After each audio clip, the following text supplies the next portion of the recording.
Bueno, buen día a todos. Vamos a dar comienzo a la defensa oral en su modalidad virtual, en donde María del Mar Carrizo nos va a estar hablando sobre la actualización en tricoblastoma canino, la importancia del diagnóstico y su pronóstico. María del Mar, vos tuviste como tutora a Patricia Rodríguez Jurado, como directora a Laura Denzoín, y hoy oficiaría como evaluadora Sofía Martínez, que ante la ausencia sin aviso va a ser reemplazada por el doctor Eduardo Castro. Y entonces ahora, María del Mar, vas a tener 30 minutos para hacer la disertación. Posteriormente a esa disertación surgirán algunas dudas, consultas, que habrá un espacio de 10 minutos para resolverlas, y a partir de ahí seremos colegas. Buenos días, como me presentaron, soy Carrizo María del Mar. Voy a hablar de la actualización en tricoblastoma canino, la importancia del diagnóstico y el pronóstico. Como objetivos de la tesina vamos a presentar y analizar un caso clínico de un tricoblastoma canino, establecer la importancia de un diagnóstico certero a la hora de hablar de un paciente oncológico y establecer la importancia a la hora de seguir un tratamiento adecuado según el tipo tumoral. Para comenzar esto me gustaría hacer una pequeña mención que actualmente el 23% de la causa de muerte en canino está representada por algún tipo tumoral, siendo de este, en su mayoría, dos tercios de este tienden a ser benignos y en su mayoría son benignos. Dentro de los tumores cutáneos vamos a encontrar las neoplasias del folículo piloso, que está representado en su mayoría por tumores de tipo benigno. Generalmente se representa un 5% del total de los tumores. E incluyen distintos tipos como el tricoblastoma, siendo el más común. El segundo más común tiende a ser el tricoepitelioma, el acantoma infundibular queratinizante, el pilomatricoma, el tricolemoma y el pilomatricoma maligno y el tricoma maligno. Para hacer una pequeña mención, cuando hablamos de las neoplasias del folículo piloso, se suele dificultar el diagnóstico a veces por una simple cuestión. Consta de 20 capas celulares que van cambiando en función del ciclo del pelo. Entonces esto siempre nos ha llevado a estar constantemente mejorando el diagnóstico de este tumor. Para hablar del tricoblastoma vamos a decir que básicamente está compuesto de las células de la capa más basal del folículo piloso, y dentro de este podemos nombrar que es de epitelio tricoblástico. Voy a hacer una pequeña mención a Goldschmidt en el 2017, ya que ha realizado una reclasificación del tricoblastoma.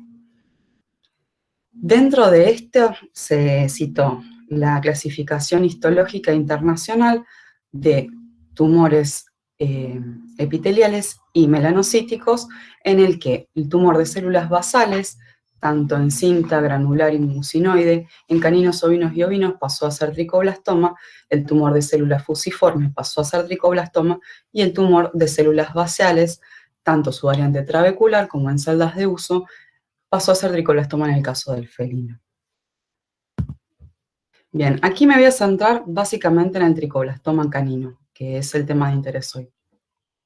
Dentro de ese 5% que habíamos nombrado de las neoplasias cutáneas, de 3 a 12% va a corresponder al tricoblastoma, habiendo distintos estudios que nos demuestran. Por ejemplo, Mazzone en el 2005 nos presentó que el 38.1% del total de los tumores de folículo piloso correspondía al tricoblastoma, siendo el más común.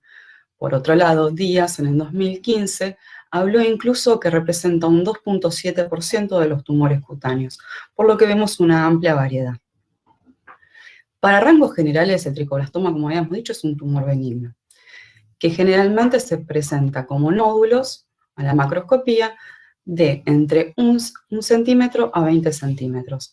Estos generalmente son nódulos solitarios, ¿sí?, que tienden a estar en zonas, tienden a generar zonas alopécicas y con frecuencia pueden estar pigmentados y ulcerados en el caso de los caninos. A su vez, tienen dos prácticas: la exofítrica o la endofítrica. La exofítrica generalmente es esta que se encuentra como sobre elevaciones en la piel y suele estar ulcerado. mientras que la endofítrica termina estando de una manera intradérmica. Por otro lado, algo para nombrar es que suelen tener una pseudocápsula de tejido colagenoso que, por lo general, en este caso, termina habiendo ruptura, por eso la ulceración. En cuanto habíamos dicho, son generalmente nódulos solitarios, pero como siempre hay una excepción a la regla, se ha detectado un caso en un canino joven de un tricoblastoma múltiple. Las localizaciones más comunes suelen ser en cuello, cara, pero hubo un caso particular de un tricoblastoma digital y uno en la zona glútea. Además, este que habíamos nombrado anteriormente, el múltiple, si bien se presentó todo en la zona de la cara, estuvo en la zona periocular, perilabial, nasal y mandibular, siendo un único caso registrado de tricoblastoma múltiple. Cuando hablamos de una edad de presentación, por lo general, entre los 6 y los 13 años termina siendo el promedio general. Pero siempre, como vuelvo a insistir, hay excepciones a la regla, habiéndose encontrado en el canino más joven de 7 meses un tricoblastoma en la zona frontal. Por otro lado, en los caninos hay una predisposición hacia los machos, mientras que en cuanto a razas, lo más común que se ha observado han sido en Poodle, Cocker, Bichon Frise y otras razas. Antes de pasar a la siguiente diapositiva, quería hacer una pequeña mención. Básicamente dijimos que son tumores benignos, pero se ha detectado en humana un caso de un tricoblastoma que generó metástasis tanto linfática como por vía hemágica, donde se realizó estudios histopatológicos e inmunohistoquímicos para determinar si eran realmente tricoblastoma. Bueno, la neoplasia primaria sí dio a tricoblastoma, pero los anexos dieron tumores con derivación, perdón, me estaban llamando. Dieron derivación con algunos focos que podían ser coincidentes con tejido tricoblástico. Lo mismo ocurrió en un conejo que pudimos observar una evolución a tricoblastoma maligno. Bien, con respecto a tricoblastoma en otras especies, vamos a hablar primero del felino, ya que este tiene mayor incidencia dentro del tricoblastoma. El tricoblastoma termina teniendo mayor incidencia en el felino que en el canino. En general representa el 1% del total de los tumores, y se ha hecho un estudio en el que se vio que el 27.9% de esos tumores representaban básicamente el tricoblastoma, el segundo más común de los tumores de tejido epitelial. Cuando hablamos de la presentación, ahí sí variamos un poquito en el perro. Vamos a encontrar que generalmente las zonas alopécicas no se encuentran, terminan siendo nódulos más pequeños, entre 1 y 2 centímetros, el más grande que se ha registrado es de 4 centímetros apenas, y por lo general no se terminan ulcerando. En cuanto a la pigmentación, en este caso sí está más marcada, es más frecuente que en el felino veamos esos nódulos pigmentados, por lo que en un principio incluso nos podría hacer sospechar de un melanoma o un tumor melanocítico. Si bien no se conoce una predisposición etaria, ni si hay incidencia más en hembras o en machos, sí en cuanto a razas. El persa, el British Blue y el Noruega tienden a ser las razas más frecuentes en las que podemos encontrar. Ahora voy a hacer 3 pequeñas menciones, y esto tiene que ver con que en la clínica diaria cada vez las mascotas no convencionales se están presentando con mayor frecuencia. El conejo, es importante resaltar que es la neoplasia cutánea más frecuente no viral. Bien, esto es muy importante. La edad de presentación en promedio tiende a ser 5 años. Y si la presentación tiende a ser más semejante al perro, ya que suelen encontrarse como nódulos también, ovoides circulares, que suelen estar alopécicos y a su vez suelen estar ulcerados. Bueno, y aquí hago la pequeña mención al tricoblastoma maligno que habíamos comentado antes. Las zonas de presentación en los conejos varían un poquito más. Vamos a encontrarlo tanto en orejas, cabeza y cuello, pero a su vez vamos a encontrarlos tanto en el resto del dorso como en la cola, siendo los miembros el único lugar de presentación donde no se han registrado. En un estudio que se realizó con 90 lesiones con 90 neoplasias cutáneas, se registraron en hámsters 2 casos, ¿sí?, de hembras de 2 años de edad en la zona abdominal. Y por último, en los ratones, es un pequeño estudio que encontré, que básicamente lo que hablaba era de manera experimental aplicar distintas cepas de papilomavirus y se vio que dentro de las variantes el tricoblastoma aparecía dentro de sus resultados. Bien. Y ahora vamos a pasar a los métodos diagnósticos. Nuestro primer caballito de batalla va a ser la citología. Siempre que vamos a ver una neoplasia cutánea es lo primero que vamos a utilizar. Bien. Dentro de la citología, aquí les voy a colocar una imagen. Vamos a ver, pongo un segundo el puntero. Bien. Vamos a ver básicamente estas láminas celulares de células cuboides que tienden a estar cohesivas. Cuando nosotros recolectamos la muestra, son muestras con abundante celularidad. Generalmente vamos a ver estas formas cuboides con un citoplasma no muy delimitado, y sí vamos a denotar que vamos a tener una cromatina poco densa en sus núcleos redondeados. Por otro lado, podemos llegar a encontrar en aquellos tumores que son pigmentados gránulos intracitoplasmáticos de melanina. ¿Sí? Este no va a ser el caso, pero bueno, es algo dentro de lo que podríamos encontrar. Y aquí vamos a nuestro segundo paso, que básicamente es la clasificación histopatológica. Aquí van a ver, básicamente, habíamos nombrado a Goldschmidt en el 2017, con su reclasificación, en la que se incorporó el tricoblastoma de tipo sólido en la descripción. Tenemos el típico, que es en caninos, el tricoblastoma en cinta, el medusoide, que también es típico en caninos, sólido y trabecular, que son más típicos de felinos, el granular, que termina siendo más típico en caninos y felinos, y mientras que el celdas de uso, que termina siendo más típico en caninos. Bien, yo acá, como pueden observar, agrego el tumor de células claras, o el tricoblastoma, mejor dicho, de células claras, que básicamente lo agregué ya que está en estudio, porque se han presentado 2 casos. Y ahora voy a hacer una pequeña descripción de lo que podríamos ver a nivel histopatológico.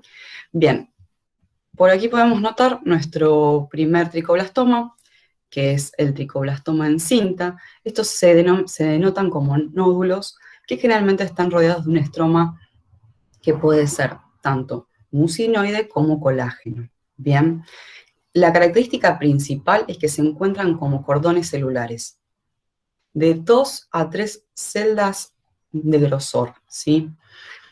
A su vez, no podemos apreciar en la imagen, pero tienen la característica de ser células cuboides con una relación núcleo-citoplasma pequeña, y su núcleo generalmente tiene una cromatina menos densa.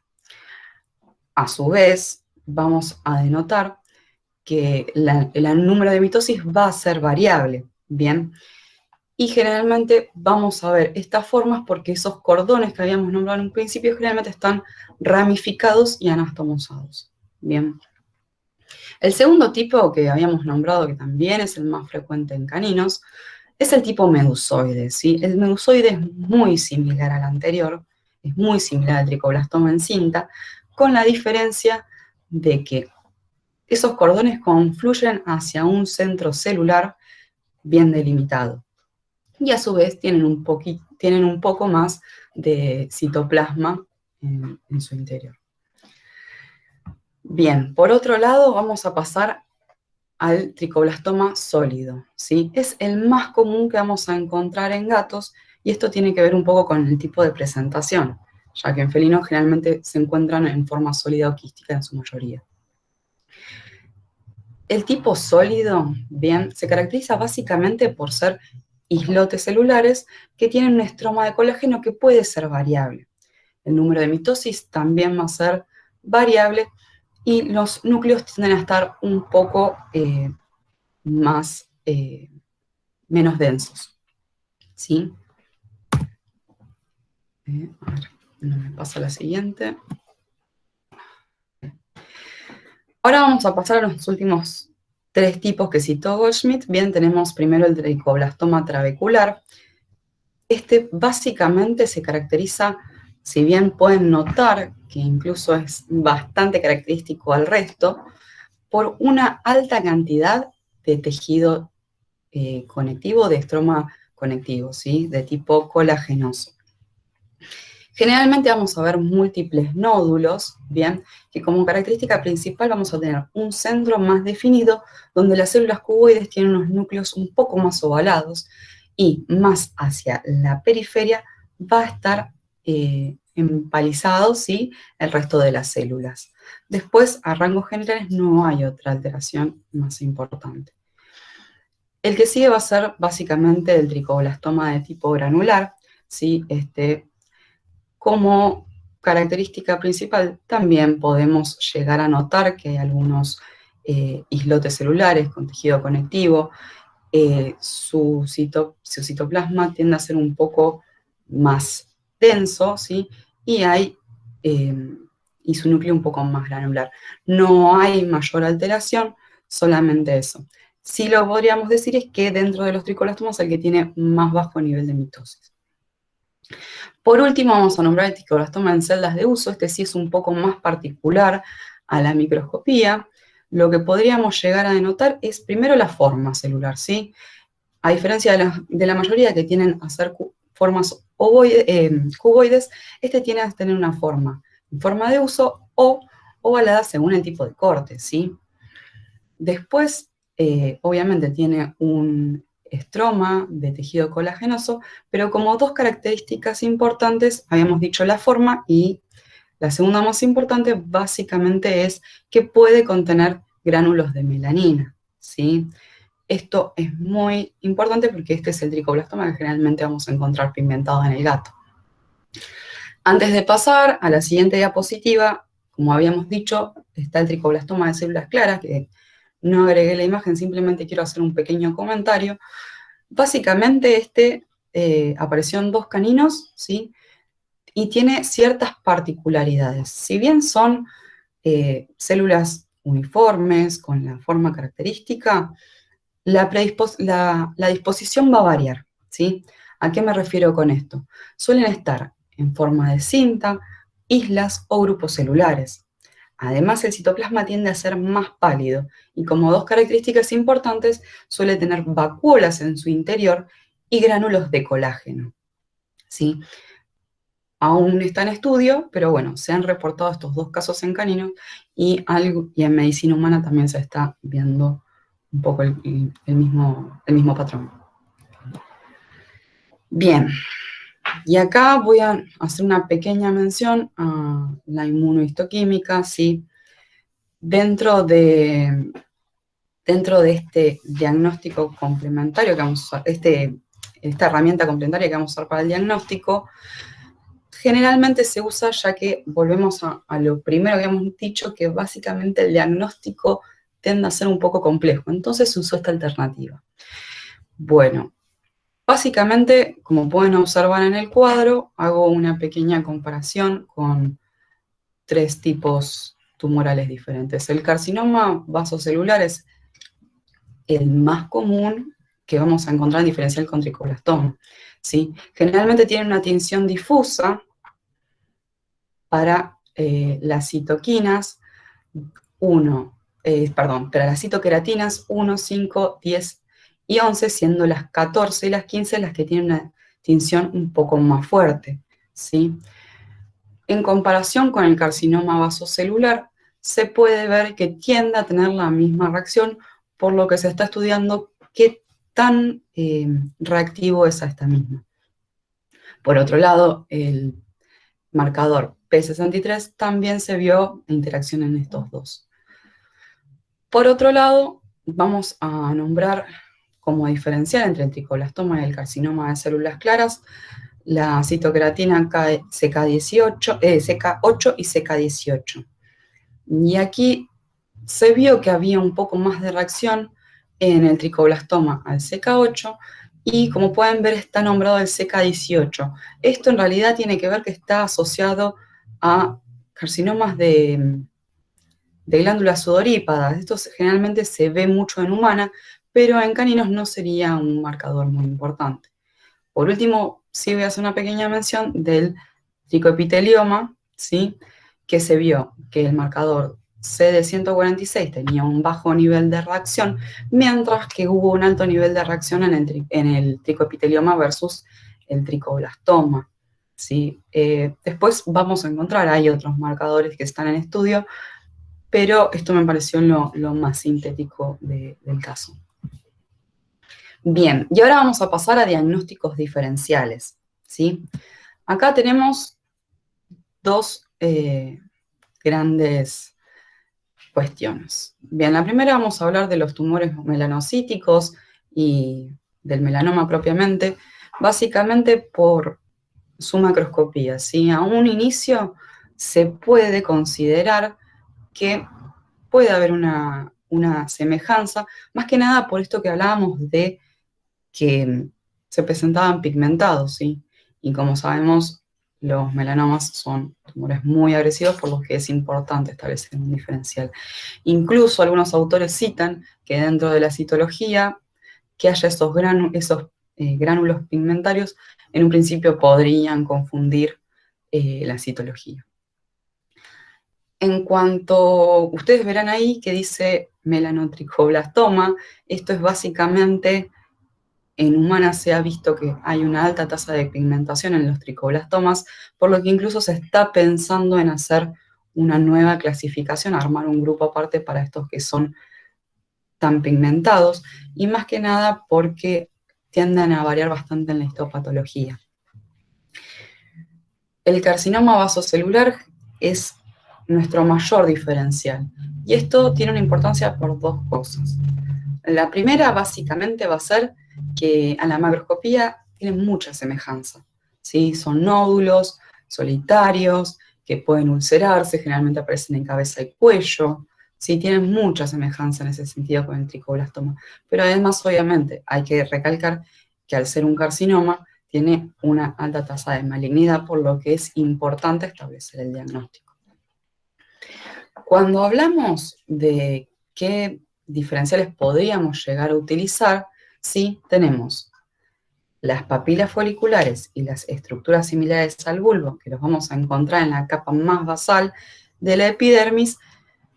Estas dos características siempre se encuentran asociadas a malignidad y por eso se los asocia con el carcinoma vasocelular. Mientras que las células de Merkel que ahí nombro, ¿sí? Por lo general, la mayoría de los estudios dice que un carcinoma no debería presentar células de Merkel o debería presentar escasa cantidad, por lo que generalmente se lo había asociado al tricoblastoma. La cuestión fue que Levoit en el 2005 hizo un pequeño cambio y bajo un estudio que presentó vio en su conclusión algo completamente lo esperado. Vio que todas las células de Merkel que se esperaba no ver sí estaban presentes en el carcinoma vasocelular, por lo que dejó ahí un gris en el diagnóstico, ¿sí? Bien. A la hora de plantear un tratamiento ante una neoplasia, ¿sí? Vamos a tener diferentes herramientas. Bien. Vamos a citar básicamente para el tricoblastoma 3. Si yo quiero decir cuál es el caballito de batalla para el tratamiento, hablaría de la cirugía, ¿sí? Hacer la resección completa de la masa con un margen entre 1 a 2 centímetros de margen de seguridad sería lo indicado, no deberíamos tener ningún problema y por lo general es el tratamiento más utilizado. Ahora, ¿qué pasa con aquellas presentaciones atípicas, como habíamos nombrado, el tricoblastoma en la zona digital, que se dificulta un poco más o mismo en zonas de la cara, que se dificulta un poco más realizar la decisión quirúrgica. Bueno, aquí tenemos, a mi gusto, una de las mejores herramientas, que es la electroquimioterapia.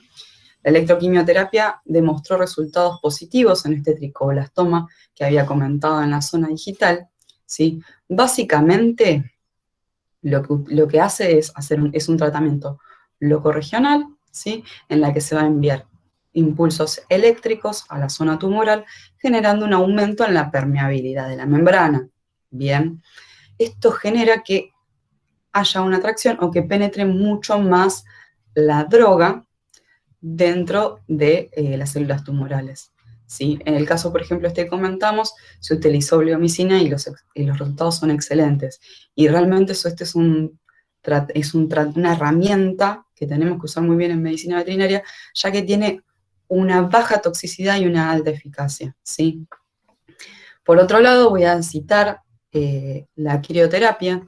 La crioterapia tiene sus limitantes, ¿sí? Se informó un caso positivo con el tratamiento para un tricoblastoma, pero básicamente nos habla un poco del tamaño de la neoplasia, ¿sí? Se utiliza solamente para neoplasias de 2 centímetros en general de diámetro y solamente tiene una penetrancia de 1 centímetro, entonces estamos un poco limitados, ya que, volvemos a insistir, la neoplasia tiende a tratarse un poco más cuando empieza a ulcerarse y es un poco más llamativa.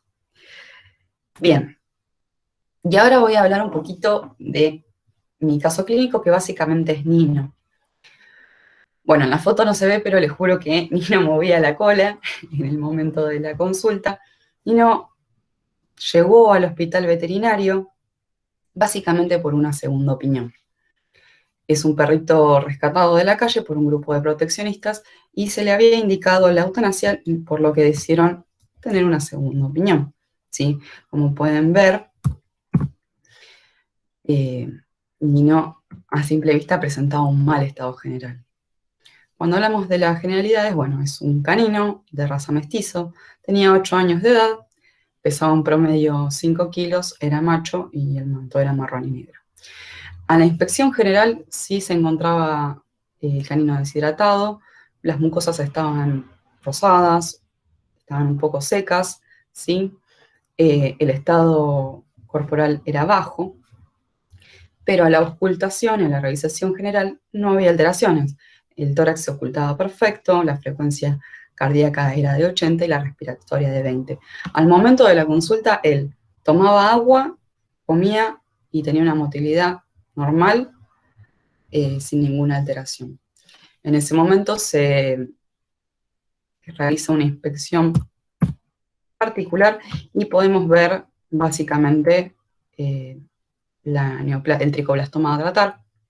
Bien, justo en el momento la doctora Rao evaluó la neoplasia y determinó que, si bien la macroscopía es un tricoblastoma típico, bien pueden notar las zonas ulceradas, unas zonas pigmentadas incluso, podrían notar aquí un primer principal nódulo y un segundo nódulo. Bien, el primario era de 13,5 y el segundo de 12, mientras que el secundario era de 6 por 7. Sí, toda la zona estaba necrótica y ulcerada, pero a la palpación era bastante pedunculado, por lo que se decide avanzar con los complementarios para evaluar si era factible hacer la cirugía. Bien, dentro de los complementarios que hemos realizado, podemos encontrar un hemograma, que la única alteración que hemos encontrado fue que los glóbulos blancos estaban en 27.900, que era esperable, ¿sí? Dentro de la bioquímica sérica, lo único que estaba abajo era la albúmina, y se realizó una placa radiográfica y una citología. Ahora voy a comentar con la placa para que la puedan visualizar, pero básicamente no había patologías pulmonares tumorales ni linfadenomegalia, ¿sí? Y la citología lamentablemente dio escasos eritrocitos y escasos neutrófilos, por lo que no fue representativa. Bien, acá un poco les dejo lo que sería la información general del hemograma. Si pueden denotar que, bueno, las hematíes están en un rango normal. los glóbulos blancos, que es lo que hablábamos, pero acá lo importante es que las plaquetas estaban también en un rango normal. Lo mismo cuando evaluamos la función hepática y renal, vimos que no había ninguna complicación que nos impidiera hacer la cirugía. Bien, un poco lo que les comentaba de la radiografía, como pueden ver, hay un pequeño patrón bronquial que se informó que era normal con la edad, no había focos metastásicos, la silueta cardíaca pueden ver que es normal, incluso si pueden apreciar aquí, la tráquea se presentaba completamente normal, por lo que se decidió hacer la cirugía. Obviamente, días previos a la cirugía se utilizó fluidoterapia y antibiótico-terapia, usamos ceftriaxona combinada con tramadol oral y ya venía con un tratamiento de prednisolona 1 miligramo kilo, el cual se prosiguió. El día de la cirugía, el canino llega y bueno, se hace una premedicación con silacina, 1 miligramo kilo y tramadol, y se realiza una inducción con isoflorano en máscara, ¿sí? Se procede a intubar el animal y se realiza un mantenimiento isoflurano al 3%, haciendo los correspondientes lavados y demás de la zona, ¿sí? Básicamente la cirugía fue bastante simple, lamentablemente no tengo fotos para dejarles. Se realizó lesión completa de la masa, se hicieron las ligaduras de todos los vasos y se pudo sacar completamente con un margen de seguridad de 2 centímetros en total, ¿sí? Como el defecto era muy grande y podíamos encontrar bastante tensión en la zona, lo que se decidió hacer es un colgajo de piel de avance simple, ¿sí? Se decidió hacerlo de caudal a craneal, ya que se denotaba que era la zona que tenía menos tensión. Lo que hizo básicamente es hacer 2 excisiones quirúrgicas horizontales para poder liberar el tejido próximo al defecto, ¿sí?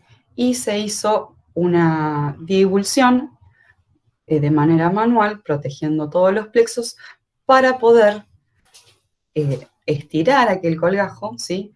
Y poder cubrir la totalidad del defecto sin ningún problema. Luego se realizaron las suturas y básicamente la cirugía fue un completo éxito. Bien, luego de la cirugía obviamente el canino estuvo en observación y siguió con sus cuidados en casa, ¿sí? Aquí les dejo básicamente lo que nos llegó a los días, que es las buenas noticias, básicamente es la histopatología, ¿sí? Como podrán ver, se los comento, bueno, son nódulos dérmicos sin actividad de unión epidérmica, compuestos corticoblastos, de citoplasma eosinófilo claro, núcleos ovoides, uniforme biocromático, núcleos pequeños.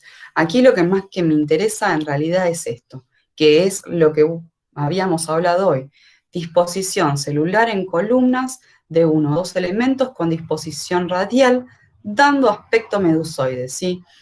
Se informó como neoplasia de anexo folicular o tricolastoma quístico, pero básicamente esta foto obviamente es a modo representativo, es la imagen que habíamos visto antes, pero básicamente era un tricolastoma medusoide, por lo que es la típica presentación en cuello, ulcerado, normal en caninos, sí, es todo una presentación típica de un tricolastoma, lo que obviamente ya generó otro pronóstico, ¿sí? Bien, acá tenemos unas fotitos de Nino, 10 días y 15 días luego de la cirugía. Como pueden ver, el tejido no hubo ningún problema, el colgajo estuvo perfecto. Y aquí voy a hacer un pequeño punto, antes de pasar a lo que sería la conclusión. Básicamente, a mí lo que me interesa recalcar de esta tesina es la importancia real de establecer un diagnóstico a la hora de tratar con un tumor cutáneo, ya que muchas veces se asume que por su macroscopía va a ser menos benigno, más benigno, y acá lo importante es que pasamos de tener un diagnóstico totalmente funesto para este canino a un diagnóstico muy favorable, ¿sí? Obviamente, con sus correlativas, con sus relativos cuidados, con relativos controles, pero Nino el día de hoy no presentó ninguna recidiva en la zona, está completamente feliz y con una familia nueva, por suerte. Pero bueno, esto es lo que quiero señalar, que es muy importante llegar al diagnóstico en estos casos, ¿sí?